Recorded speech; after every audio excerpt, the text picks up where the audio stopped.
Sa iba pang ulat, mga police official naman po at personnel na papasok at lalabas ng Campo Crame kailangang magpakita ng identification cards. Po'y sa sandaling ipaubaya sa mga security guards ang pagbabantay sa kampo.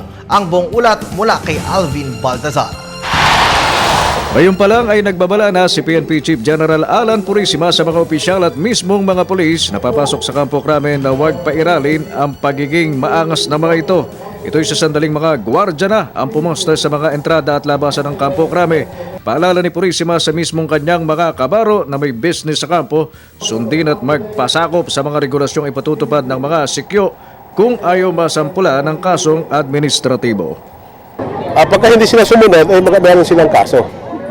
May administrative charges na naangkop sa mga police officers na hindi susunod sa mga batas dito sa loob ng kampo.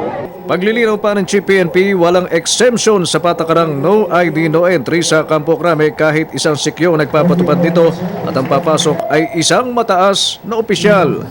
Mas mahigpit palagay ko ang mangyayari. Kasi nga sa security guard, no ID, no entry.